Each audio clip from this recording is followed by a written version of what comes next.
안녕하세요, 여러분. 이제 중력 모델의 계산 문제들에 대해서 풀어볼게요.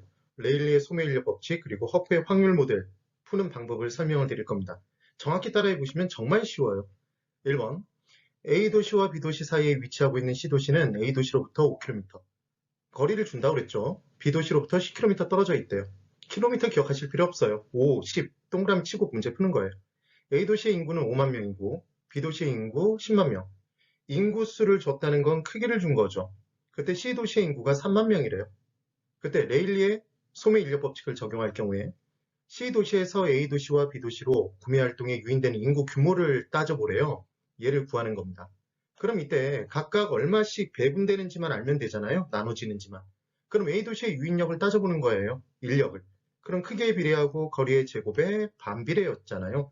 크기가 클수록 잡아당기는 힘은 커지고 크기에 비례해 끌어당기는 힘은 거리가 멀어질수록 멀리 있는 애는 잡아당기는 힘이 약해지겠죠. 거리에는 반비례. 근데 거리의 제곱에 반비례였죠. 그러면 들어가 보면 A도시의 유인력을 따져보면 크기를 집어넣어요. 5만. 그리고 거리가 있죠. 5km가 있어요. 밑으로 깔아주네요. 제곱을 하는 거죠. 그러면 5만을 25로 나누는 거니까 얘는 2000이 나와요. 계산기 있어요, 여러분. 계산기로 두들기는 거예요.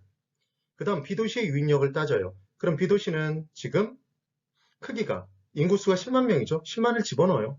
그 다음 10제곱 들어가 주면 되겠네요. 거리가 10이니까.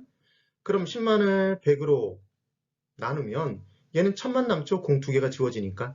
그럼 2000분의 2000대 1000이에요.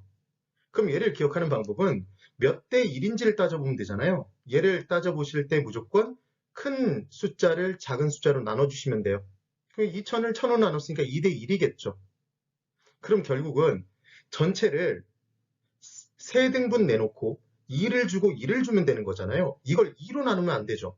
되셨어요? 그래서 2 더하기 1은 3이죠. 그럼 전체 3만 명을 3으로 나누면 10,000명이에요. 10,000명. 그럼 10,000명에 2를 주고 2 곱해주고 1을 곱해주면 되잖아요. 그러니까 A도시 쪽으로 얼마고 2만 명, B도시에 10,000명이 되겠죠. 문제 푸시는 요령 이해가 되세요? 네. 그 다음 2번. 레일리의 소매인력 법칙을 적용할 경우에 다음과 같은 상황에서 괄호에 들어갈 숫자로 옳은 것을 골라보랍니다. 그러면 이제 인구가 10,000명이래요. A씨, B씨는 5,000명이랍니다. 그럼 바로 들어가는 거예요, 여기서. 지금 10,000명이니까 10,000명을 A도시까지의 거리 1로 1제곱으로 나눠주겠죠? 그럼 1제곱은 1이잖아요. 나누기 1이에요. 그러면 그냥 1만이죠. 만이에요, 만. 그리고 이제 B도시는 5,000명이래요. 5,000명을 나눠줘야 되잖아요, 크기를. 2로 나누나요? 2의 제곱으로 나눠요? 2의 제곱. 그럼 4로 나누는 거죠? 그럼 5,000 나누기 4는 1250이 나온다고요. 그럼 뭐 하라고 그랬죠, 여러분? 큰 숫자를 작은 숫자로 나눠주면 몇 대 1인지가 나온다고요. 되셨어요? 그럼 나눠주면 얘가 얼마나 나오냐면 8이 나와요. 그럼 8대 1이잖아요, 지금. 되셨나요? 그럼 전체를 8등분을 해야 된다, 9등분을 한다? 9등분을 하고 8을 주고 1을 줘야 되겠죠. 그게 문제 푸는 요령의 끝이라고요. 그럼 지금 8 더하기 1은 9가 됐어요. 전체가 몇 명이래요? 9,000명이래요. 9,000명. 9,000명을 9로 나누면 1,000명이겠죠. 그럼 1000 곱하기 8, 1000 곱하기 1, 8,000, 1000명. 이렇게 나오겠죠. 되셨어요? 이렇게 문제를 푸는 거예요. 5번이 답이네요. 그 다음 3번. C도시 인근에 A와 B 두 개의 할인점이 있다. 허프의 확률 모델이죠. 얘는 거리의 제곱에 무조건 반비례가 아니라 거리의 마찰계수 승수의 반비례죠. 그때 마찰계수는 2 아니면 1밖에 안 준다는 얘기를 했어요. 보통 2로 줘요. 시험 문제. 그래서 상권 분석 모형 적용할 경우에 비할인점의 이용객수는 몇 명입니까? 이렇게 줬네요. 근데 주의하실 건 지금 마찰계수의 값은 2인 걸 확인했어요. 아, 제곱하면 되는구나. 도시 인구의 전체가 아니라 60%만 할인점을 사용한대요. 그럼 0.6을 곱하는 내용이 나온단 말이에요. 그래서 A 할인점의 크기에 밑에다 짝대기 짝 긋고 거리 들어갑니다. 10이죠. 마찰 개수가 2니까 2승으로 들어가요. 그러면 5,000 나누기 100이니까 50이겠죠. 그럼 B 할인점 크기 면적 밑에다가 짝대기 짝 긋고 거리를 집어넣어요. 20이겠죠? 20의 제곱은 400이잖아요. 그럼 2만 나누기 400은 얘도 50이네요. 되셨어요? 그러면 각각 두 할인점의 효용, 만족도를 구했잖아요. 유인력을. 그럼 각각을 다 더해서 전체를 만들고 만약에 C 할인점도, 만약에 D 할인점도 있다면 걔들을 이와 같이 똑같이 구한 다음에 다 더해주고. 지금 두 가지밖에 없으니까 50 더하기 50이네요. 그럼 전체 100에서 우리가 알고 싶은 건 B 할인점의 이용객 수죠? 알고 싶은 걸 어디로 올려요? 분자로 올리죠. 그럼 50으로 올려주면 돼요.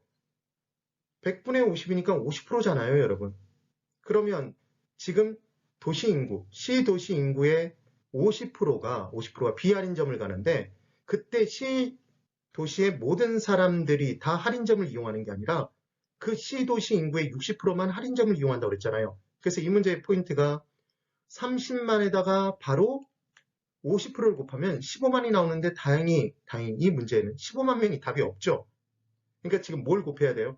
0.6을 먼저 곱해 주셔야 되는 거죠. 그럼 문제 풀 때는 30만 명을 다 두들기지 마세요. 30 곱하기 0.6을 해주시면 돼요. 그럼 18이 나올 거예요. 18만. 여기에 곱하기 0.5, 확률이 50%니까. 0.5 해주면 반이잖아요. 9가 나오겠네요. 계산기로 두들겨보면 바로 9가 나오죠. 9로 나와 있는 건 얘밖에 없죠. 9만 명입니다. 이해되셨어요? 그래서 수업을 쭉 들어보시고 계산 문제를 쭉 공부를 한 다음에 허프의 확률 모델, 그 다음 레일리의 소매인력 법칙을 공부하신 다음에 컨버스의 분기점 이론도 마찬가지예요. 저한테 수업을 들으신 다음에 뭐라고 얘기를 하시는 분들이 많냐면 이 문제는 꼭 나와줬으면 좋겠어요. 너무 쉬워요. 이렇게 되셔야 돼요. 됐나요? 네, 오늘 여기까지입니다. 대단히 수고 많으셨어요.